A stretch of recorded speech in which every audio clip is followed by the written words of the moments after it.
បំពេញចិត្តខ្ញុំឲ្យពេញឲ្យបានហើយ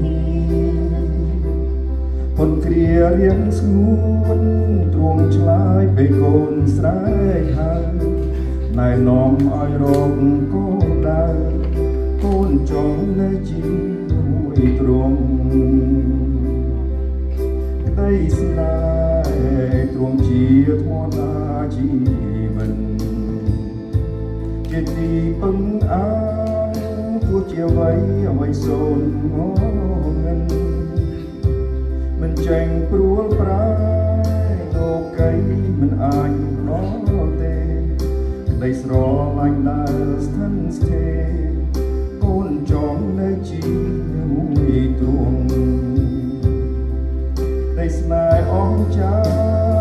ទ្រង់ជាស្ដេចជាព្រះបន្ត្រាដោយក្តីស្នេហ៍ទ្រង់បន់ទៀបខ្លួនមកបម្រើពីទីខ្ពងខ្ពស់ទៅជ័យឆ្កាលះបងទាំងអស់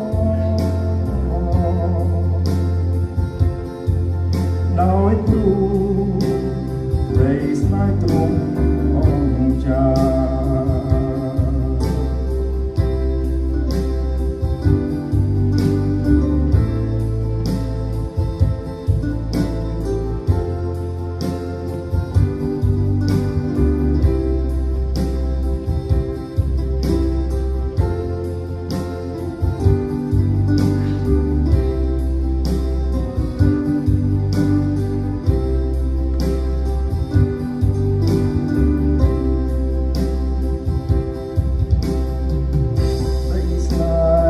ទ្រង់ហូរពីឋានសួគ៌